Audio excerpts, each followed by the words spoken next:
वतन वतन मेरे आबाद रहे तू।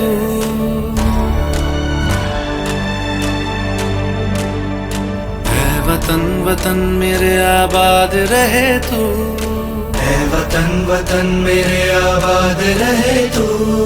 मैं जहाँ रहूं जहाँ मैं याद रहे तू। मैं जहाँ रहूं जहाँ मैं याद रहे तू। ऐ वतन मेरे वतन। ऐ वतन मेरे वतन।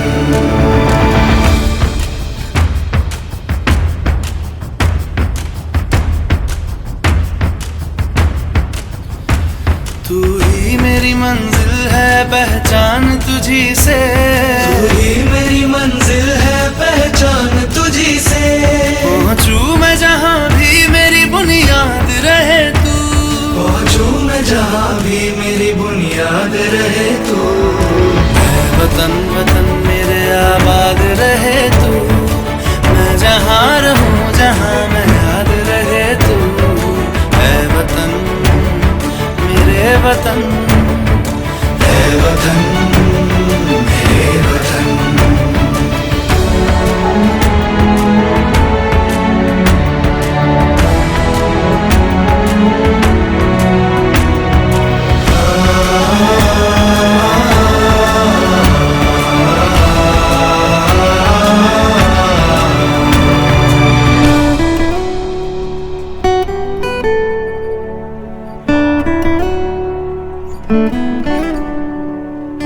तुझ पे कोई गम की आँच आने नहीं दूं।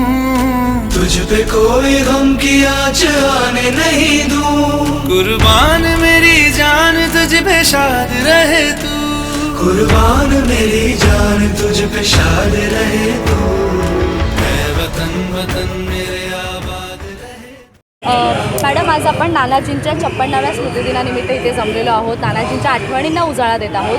काय सांगाल? तुम्ही सुद्धा वाडवलीमध्ये राहिलेले आहात, राहत आहात आणि एक आपल्याच विभागातील असं एक व्यक्तिमत्व ज्यांनी लोकांचा, तळागाळातील लोकांचा विचार केला आणि आज ते इथवर इतक्या वर्षानंतरही त्यांच्या आठवणी आपल्यामध्ये सतत आहेत आणि आज सगळेजण इथे जमलेले तमाम सगळे बांधव, रहिवासी ते उपस्थित झालेत. काय वाटतंय, काय सांगाल? सर्वप्रथम मी आज नानाजी, आम्ही नानाजीच त्यांना म्हणतो, कारण की त्या वाडोलीमध्ये मी लहानाची मोठी झाली आहे.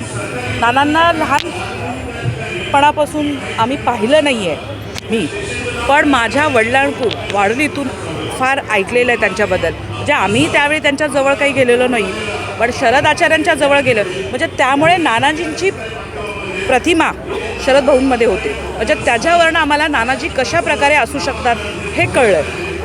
सर्वप्रथम म्हणजे त्यांच्याकडून जे ऐकलं, आज तुम्ही पहा, आज त्यांचा 56वा स्मृतिदिन आहे. 56वा स्मृतिदिन केव्हा केला जातो?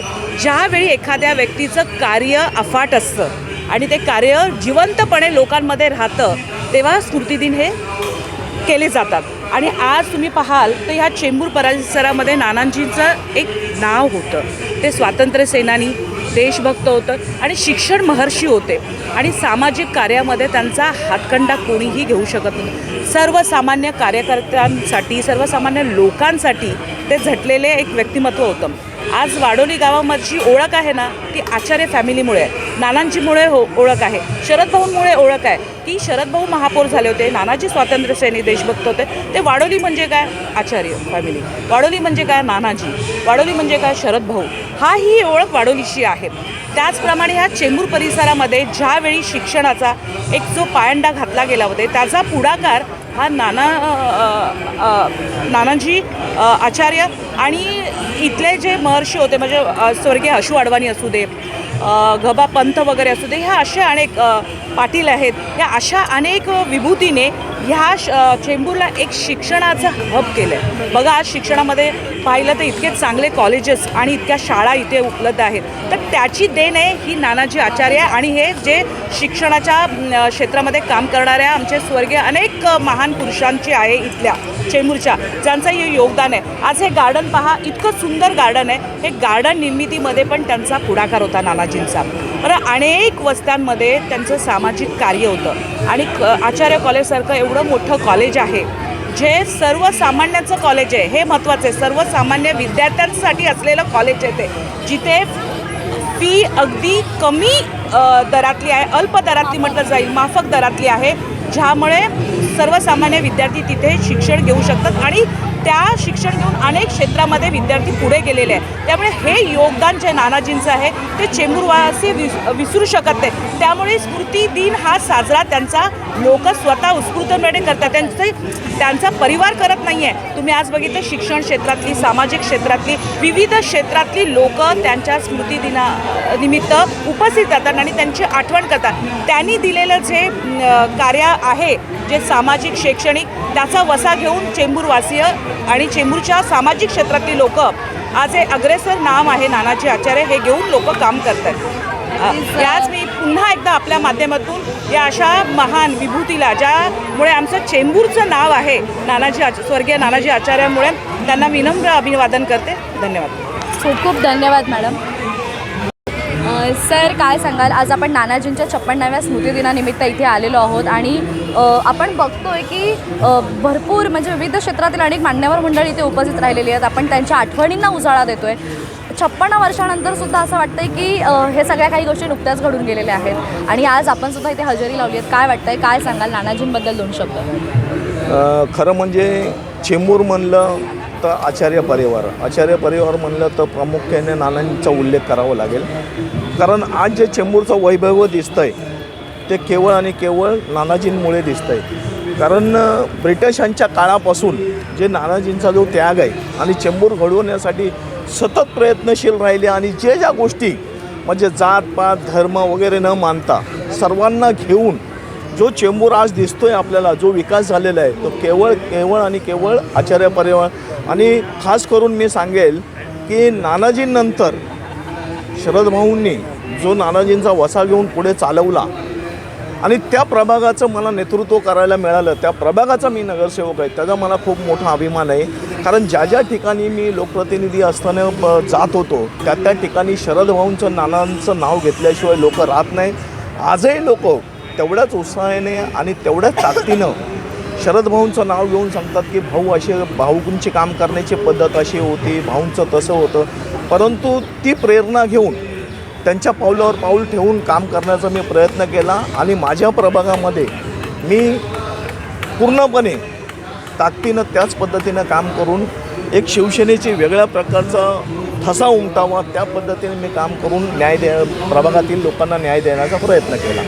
नक्कीच सर, खूप खूप धन्यवाद. तुम्ही आज इथे बोललात, आमच्यासोबत बातचीत केलीत आणि नानाजींच्या आजच्या स्मृतिदिनानिमित्त तुम्ही सुद्धा इथे हजेरी लावलीत. मी तुमचे खूप आभारी आहे. धन्यवाद. जय हिंद, जय महाराष्ट्र. तर सर, आज आपण नानाजींच्या स्मृतिदिनानिमित्त इथे जमलेलो आहोत. 56वा स्मृतिदिन पार पडतो आहे आणि खरं तर एक असं महान व्यक्तिमत्व ज्यांच्या गोष्टी, त्यांनी केलेलं कार्य हे आपण वर्षानुवर्ष विसरू शकत नाही आणि आज म्हणूनच मला असं वाटतं 56व्या स्मृतिदिनानिमित्त इतकी गर्दी आपल्याला पाहायला मिळते.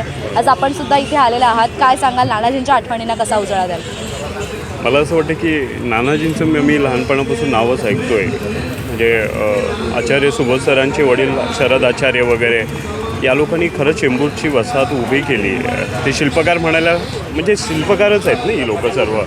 आणि आम्हाला खूप अभिमान वाटतो कारण आमच्या चेंबूरमधून नानाजींसारखे एक स्वातंत्र्य सैनिक हे आहेत ही आम्हाला ऐकूनच आम्ही भरून जायचो. कॉलेजच्या त्यांच्या लायब्ररीत जेव्हा आम्ही बसायचो, बरेच पुस्तकांचं वाचन करायचो, तेव्हा आम्हाला खऱ्या अर्थाने नानाजी म्हणजे उमलत गेले की नक्की एक्झॅक्ट कसं आहे. आणि मला असं वाटतं की अधिकाधिक लोकांपर्यंत आपण ते पोचलं पाहिजे. आणि आमचा हट्ट आहे की ह्या गार्डनचं नामकरण पण नानाजींच्या आचार्य उद्यान म्हणूनच फेमस व्हायला पाहिजे. कारण आपण त्याला काळानुरूप बदल जसे होत आहेत तसे आपण याबाबत बदल केले पाहिजे. म्हणजे मला असं वाटतं तुम्ही अतिशय महत्त्वाच्या मुद्द्याला हात घातलेला आहे सर. कारण बऱ्याच वेळेला असं होतं की हे उद्यान जे आहे ते नाग आचार्य आणि दाकृप म्हणजे नाग आचार्यांचं एक नाव त्याला दिलेलं आहे, नाव आहे.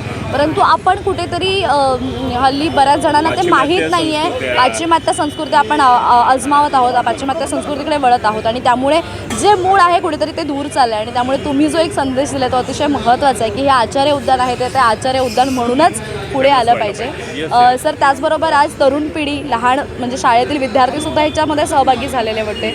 तर एकंदरीत ते बघून काय वाटतं? मला असं वाटतं की खूप आनंद आहे कारण ही मुलं उभी राहत आहेत ना, कारण देशाप्रती ही जी भावना क्रिएट करणं आजच्या वातावरणात मला असं वाटतं देश हा प्रथम आहे आपल्यासाठी आणि नंतर मग आपण आपले कुटुंब आणि या सर्व व्यवस्था येत आहेत आणि नानाजींचं हे एक मला असं वाटतं की ते एक प्रतीक आहेत की देशाचं नेतृत्व करण्यासाठी त्यांनी आपल्या चेंबूर विभागातून पुढाकार घेतला. मला वाटतं मुलांसाठी हा चांगला मेसेज आहे खूप, कारण येणारी पिढी पुढच्या 10-15 वर्षामध्ये कदाचित एक फार मोठा बदल करणार आहे आणि त्यामध्ये मला असं वाटतं हे चेंबूरचाही वाटा जगभरामध्ये जायला पाहिजे. त्यासाठी हे चेंबूरमधला प्रत्येक कण हा फार मोठा एक मोठा बोलतो ना अवाढव्य असा विचार पुढे घेऊन जातील आणि कदाचित मल्टिपल असे नानाजी उभे राहायला वेळ नाही लागणार.